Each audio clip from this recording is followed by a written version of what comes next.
Hello and welcome to दोस्तों ज्ञान campus. आपके अपने यूट्यूब चैनल ज्ञान कैंपस में आपका स्वागत है। दोस्तों आज का वीडियो लेक्चर है इलेक्ट्रिकल फोर्थ सेमेस्टर के लिए।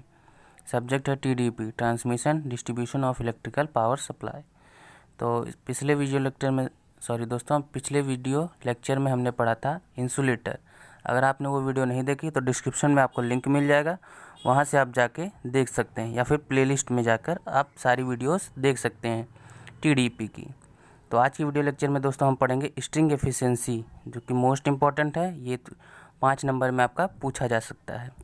ये वीडियो यूपीबीटी के सिलेबस के अकॉर्डिंग ही सब पढ़ाया जा रहा है आपको इस वीडियो लेक्चर में। तो आप निश्चिंत होकर पढ़ सकते हैं और नोट्स भी बना सकते हैं।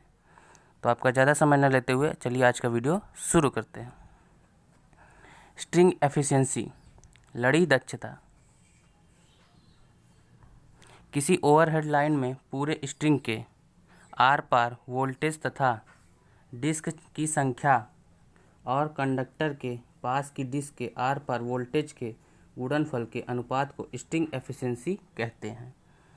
तो आपको समझ आ गया स्ट्रिंग एफिशिएंसी किसे कहते हैं। इसका एक फॉर्मूला है, छोटा सा लिख लेते हैं। String efficiency voltage across the string upon eta, या फिर इसे एन भी बोलते हैं, एन है, N into voltage across disc nearest to conductor. N क्या है आपका? Number of disc in the string. String में जितने डिस्क की संख्या है वो एन है आपका।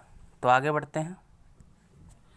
तो नेक्स्ट टॉपिक है उसी में हमारा potential distribution over a string of suspension insulator and efficiency. Hindi में इसे बोलते हैं निलंबित विद्युत रोधक की लड़ी पर विभव वितरण एवं दक्षता। ये मोस्ट इम्पॉर्टेंट डेरिवेशन है, आपके सिलेबस में भी है और आएगा ज़रूर। तो ध्यान से इसका देख लीजिए, समझ लीजिए। और ये आपका इसका फिगर है। ये आपकी स्ट्रिंग एफिशिएंसी है विद कंडक्टर।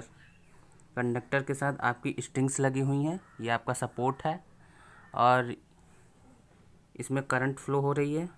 देखिए ये I1 हमने करंट माना, ये I2, ये I3, ये ABC कंडक्टर मान लिया हमने, ABC स्ट्रिंग्स मान लिए, सॉरी। ये कंडक्टर आपका कैपेसिटर, ये कैपेसिटर है I1, इसमें जो करंट जा रही है I1, ये कैपेसिटर 2, इसमें जो करंट जा रही है I2, ये कैपेसिटर 3, ये सब सीरीज़ में लगे हुए हैं, इसलिए S लगा हुआ है। देखिए कैपेसिटर CS। और ये लास्ट में आपका कंडक्टर लगा हुआ है, सॉरी यहाँ पे है।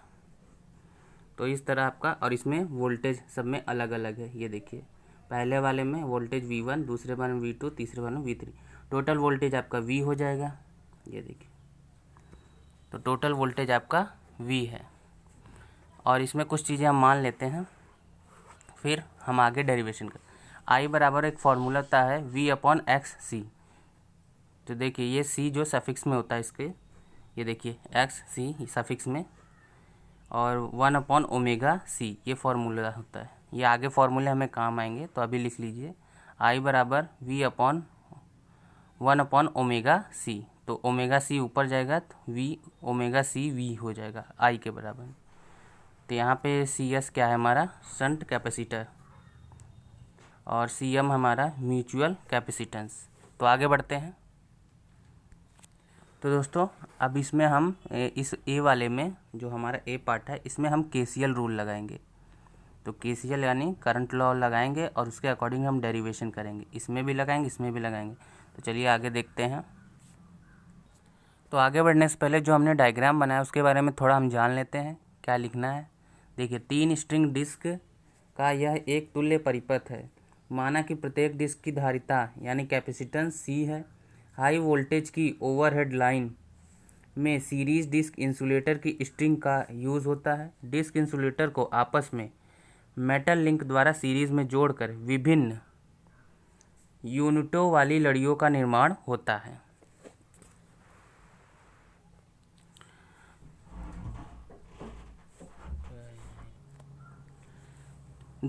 आगे देखते हैं। दो धातु की कड़ियों के, सॉरी यहाँ गलत लिख गया, दो धातु की लड़ियों के बीच, यहाँ पे ल होगा, सॉरी दोस्तों यहाँ पे ल होगा। दो धातु की लड़ियों के बीच एक इंसुलेटर की डिस्क जुड़ने के कारण प्रत्येक डिस्क एक कैपेसिटर की भांति व्यवहार करता है, इसे म्यूचुअल कैपेसिटर कहते हैं।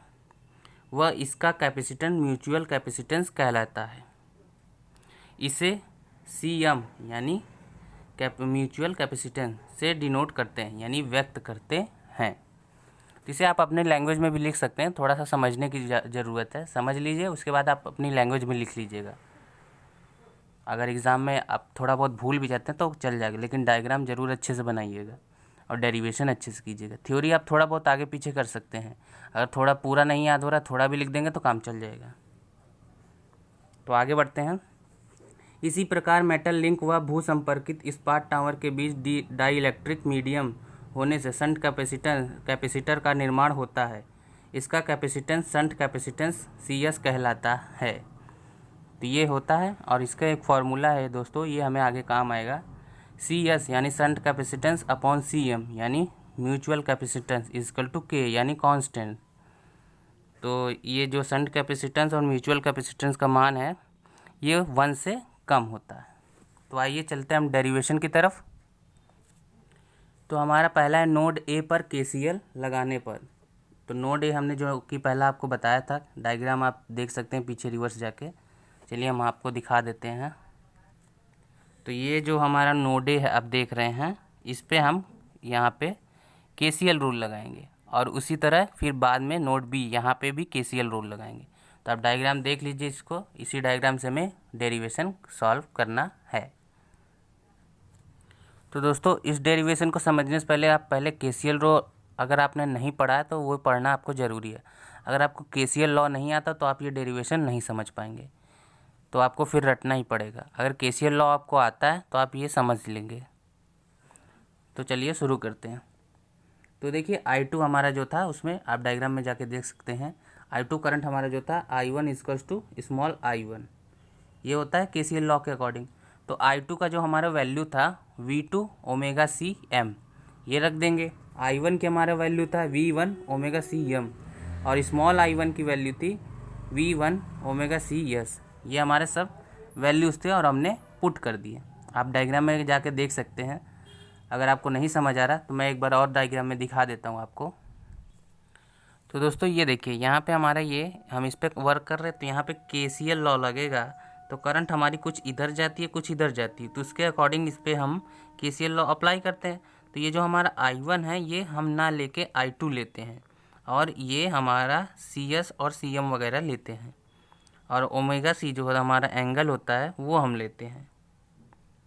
तो आई होप आपको समझ आया हो। अगर नहीं समझ आया तो आप KCL लॉ ज़रूर एक बार पढ़िए। तो सारी वैल्यूज़ पुट कर देंगे जैसा कि हमने बताया। अगर आपको नहीं समझ आ रहा तो आप ये थोड़ा यहाँ पे एक लाइन रट सकते हैं। आप अगर KCL लॉ नहीं पढ़ना चाहते, अब आपको नहीं याद हो रहा है, तो आप ये एक लाइन रट लीजिए, उसके बाद आप समझ के सॉल्व कर सकते हैं। ऐसा भी कुछ है नहीं ज़रूरी। तो चलिए आगे बढ़ते हैं। तो वैल्यूज़ हमने I2 I1 स्मॉल I1 की पुट कर दी। अब यहाँ पे देखिए, यहाँ पे क्या है, V2 है, तो ओमेगा C, ओमेगा को हमने बाहर ले लिया, V2 CM हमने एक साथ रखा। क्यों ओमेगा को हमने इधर अलग रख दिया? क्यों? क्योंकि यहाँ पे भी हम ओमेगा को कॉमन लेंगे। ओमेगा को कॉमन क्यों लेंगे? क्योंकि ये दोनों तरफ एक जैसे हैं तो इसलिए कट जाएंगे, यानी कैंसिल हो जाएंगे। तो यहाँ पे जब हम कॉमन ले लेंगे तो V1 और CM बचेगा, यानी शंट म्यूचुअल कैपेसिटेंस। मैं CM बोलूँगा तो आप समझ जाइएगा, म्यूचुअल कैपेसिटेंस बोल रहा हूँ। और यहाँ पे V1 ओमेगा, ओमेगा तो बाहर चला गया, V1 CS ये रह जाएगा हमारा। यहाँ पे आपका सवाल उठा होगा V1 क्यों कॉमन नहीं ले रहे? V1 आगे हमारा काम आएगा, इसलिए हम कॉमन नहीं ले रहे। तो आगे बढ़ते हैं। ये हमारा ओमेगा ओमेगा कैंसिल हो गया, यहाँ पे V2 CM बचा, और यहाँ पे V1 CM और V1 CS बचा। ठीक, अब यहाँ से V2 की वैल्यू निकाल लेंगे तो CM को हम उधर भेजेंगे, यानी यहाँ पे मल्टीप्लाई में है, गुणनफल में है, गुणन में है, तो उधर जाएगा आपका डिवाइड में, यानी कि भाग में हो जाएगा। ठीक है दोस्तों, तो जब भाग में जाएगा तो देखिए यहाँ पे CM कैंसिल हो जाएगा, उधर CM हम भेजेंगे, तो यहाँ पे सिर्फ V1 बचा हुआ है। अब यहाँ पे CS अपॉन CM हो जाएगा। अब एक फार्मूला आप पीछे जाके देखिए, हमने आपको बताया था थ्योरी के थोड़ा नीचे, वहाँ पे CS अपॉन CM की इक्वल्स टू K था, तो देखिए हमने यहाँ पे K रख दिया। अगर आपको नहीं दिख रहा तो मैं थोड़े कॉपी ऊपर कर देता हूँ। ये देखिए यहाँ पे K लिख दिया। ठीक है, इतना आपका हो गया काम। चलिए अब ये हम इक्वेशन फर्स्ट मान लेंगे, V2 की वैल्यू हमने निकाल ली तो ये हमारी इक्वेशन फर्स्ट हो गई। आई होप आपको समझ आया। सेम इसी प्रकार हम नोड बी पर KCL लगाएंगे। आप डायग्राम में जाके देख सकते हैं नोड बी, तो वहाँ पे भी हम सेम काम करेंगे। तो हमने देखिए I2 लिया था, अब I3 लेंगे। I1 आप छोड़ देंगे, I1 के साथ आप कोई छेड़खानी नहीं करेंगे, ठीक है। तो देखिए ऊपर वाले में हमने I2 लिया था तो उसके साथ हमने I1 प्लस स्मॉल I1 लिया था। अब यहाँ पे हम I3 ले रहे हैं तो यहाँ पे हम I2 स्मॉल I2 लेंगे। तो ये चीज़ें ध्यान रखिए आप। बाकी डेरिवेशन आप आसानी से सॉल्व कर लेंगे, इतना कोई मुश्किल नहीं है। थोड़ा सा ध्यान देंगे, हर मुश्किल चीज़ आसान लगने लगती है, बस थोड़ा सा ध्यान देने वाली बात। तो इधर ध्यान दीजिए। तो ये V3 ओमेगा CM हो गया आपका, वैल्यू पुट कर दी जैसे ऊपर हमने किया था, इसमें भी वैल्यू पुट कर दी, ठीक। स्मॉल I2 यहाँ पे वैल्यू इसकी क्या होगी, V1 plus V2 omega CS। अब ये कैसे होगी तो आप डायग्राम में जाके देख सकते हैं, अगर नहीं तो मैं आपको दिखा देता हूँ। तो दोस्तों ये आपका I2 है। अब हम नोड B यानी इसके लिए KCL लॉ लगा रहे हैं, तो ये I2 है तो इसके लिए टोटल वोल्टेज क्या होगा, V1 प्लस V2 ही तो होगा। तो आप कहीं भी लिखेंगे तो V1 प्लस V2 लिखेंगे ना। इसी प्रकार अगर हम आगे बढ़ेंगे तो total V1 plus V2 V3 होगा और उसकी जगह पर हम V लिख सकते हैं तो आगे। तो ये चीज़ें आप ध्यान रखिएगा, मैं बार बार ये कॉपी में नहीं दिखा सकता क्योंकि वीडियो लंबी हो जाएगी। तो आई होप आपको समझ आ गया हो कि I2 के जगह पे हमने V1 प्लस V2 क्यों रखा। तो इस तरह वैल्यूज़ देखिए V1 V2 और ओमेगा CS पुट करने के बाद सेम वही काम यहाँ पे हम अप्लाई करेंगे। क्या, ओमेगा कॉमन ले लेंगे और ओमेगा कैंसिल कर देंगे। ये देखिए ओमेगा है, यहाँ पे ओमेगा है, यहाँ पे ओमेगा है, कॉमन लेके हमने कट कर दिया डायरेक्ट, तो आप समझ जाइएगा। और फिर उसके बाद जो जो चीज़ें बची हैं हम उसको अगले स्टेप में नोट कर लेंगे, V3 CM और V2 CM और यहाँ पे V1 V2 CS, ठीक। अब यहाँ से हम V3 का वैल्यू निकाल लेंगे, यानी V3 का मान निकालने के लिए हम CM को उधर भेज देंगे, यानी म्यूचुअल कैपेसिटेंस को उधर भेज देंगे, यानी इधर मल्टीप्लाई में है तो उधर जाएगा डिवाइड में। अब आई होप आपको डिवाइड समझ आ रहा होगा गुणनफल में। तो इधर जाएगा तो CM कैंसिल हो जाएगा, V2 बचेगा आपका और यहाँ पे CS तो CS अपॉन CM हो जाएगा, जैसे पहले स्टेप में किया था आपने। यहाँ पे K रख देंगे तो देखिए V3 equals to V2 plus यहाँ पे K रख दिया हमने। अब यहाँ पे इसको इक्वेशन सेकंड मान लेंगे। तो आगे बढ़ते हैं, इतना समझ आ गया होगा आपको। अब हम क्या करेंगे, put the value of V2 in equation second. तो हमने जो V2 की वैल्यू निकाली थी ऊपर देखिए इक्वेशन फर्स्ट में, ये चीज़, इसकी वैल्यू हम इक्वेशन सेकंड में यानी यहाँ पे रखेंगे। तो चलिए आगे बढ़ते हैं। तो V3 इजकल्स टू V2 की वैल्यू हमने ये पुट कर दी। आगे V1 plus V1 1 plus K, यहाँ पे भी V2 था आपका तो यहाँ पे भी V2 की वैल्यू पुट कर दी और ये K। अब V3 हो गया, V1 को अंदर मल्टीप्लाई करा देंगे तो V1 K हो जाएगा। ये दोस्तों आपको लग रहा है कितनी छोटी छोटी चीज़ें क्यों समझा रहा हूँ। कुछ बच्चे ऐसे होते हैं जिनको एक एक स्टेप नहीं आता तो उनके डाउट क्लियर हो जाए, इसलिए मैं इसको एक एक स्टेप आपको समझा रहा हूँ। फिर भी इसके अलावा कोई डाउट रह जाता है तो आप कमेंट में पूछ लीजिएगा और कोई भूल चूक हो जाए तो माफ़ कीजिएगा। चलिए आगे बढ़ते हैं। तो V1 प्लस इसको भी अंदर मल्टीप्लाई कराएंगे, V1 प्लस V1 K और ये K ऐसे ही रहेगा। फिर अगले स्टेप में इस K को अंदर ले लेंगे तो ये ऐसे ही नोट कर लेंगे, इसको भी ब्रैकेट ओपन कर देंगे हम और इस K का मल्टीप्लाई सब में करा देंगे। V1 K हो जाएगा, V1 K स्क्वायर हो जाएगा। देखिए तो V3 इजकल्स टू, अब देखिए कुछ चीज़ें इसमें जो जुड़ने वाली होंगी जोड़ देंगे। कैसे, V1 K और V1 K, ये तीन चीज़ें देखिए ध्यान से, ये चीज़ें एक जैसे हैं तो जुड़ी जाएंगी। 3V1 K हो जाएगा, बाकी ये V1 K स्क्वायर और V1 एज इट इज़। अब V1 तीनों में कॉमन है, हम बाहर ले लेंगे इसको V1 को, तो 1 plus 3K plus K square हो जाएगा। ये इक्वेशन हमारी थर्ड हो जाएगी।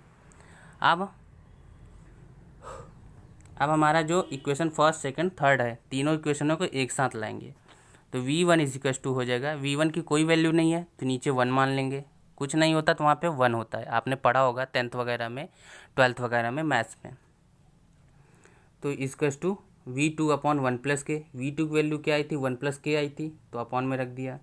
V3 की वैल्यू क्या आई थी, 1 plus 3K plus K square, ये देखिए अब ये V1 की वैल्यू तो निकालेंगे यहाँ से, अब इसको भेज देंगे तो V1 की वैल्यू आ जाएगी ना। तो V1 के इक्वल में ही तो ये चीज़ें रख रहे हैं आप, ध्यान से समझिए। ये चीज़ अब जब उधर जाएगी तो V1 के अपॉन में आ जाएगी, ये sorry V1 equals to V3 के अपॉन में आ जाएगी। यानी V1 जहाँ है उसके इक्वल में हम ये चीज़ें लिख सकते हैं दोनों। वही चीज़ें तो मैंने यहाँ पे लिखी हैं, ये देखिए, ठीक है। तो अभी इन तीनों का total V1 plus V2 plus V3 किसके टोटल होता है, V के अकॉर्डिंग होता है। और इन तीनों को आप जोड़ दीजिए।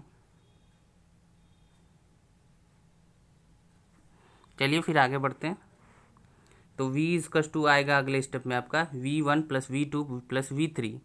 आप तीनों की वैल्यूज़ पुट कर दीजिए, बस आपकी वैल्यू आ जाएगी। तो V इक्वल्स टू आ जाएगा आपका 3 plus 4K plus K square.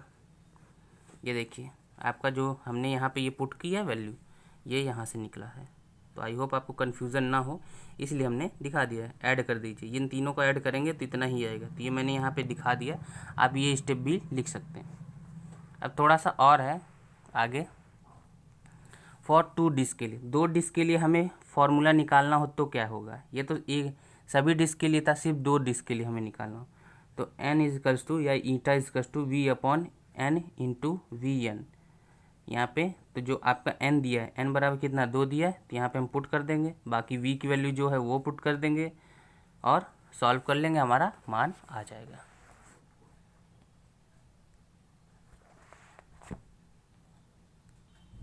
तो दोस्तों n इजकल्स टू या फिर eta equals to 3 plus 4K plus K square 2 upon 1 plus K, इतना आ जाएगा वैल्यू। सॉल्व करने पे आप सॉल्व कर लीजिएगा।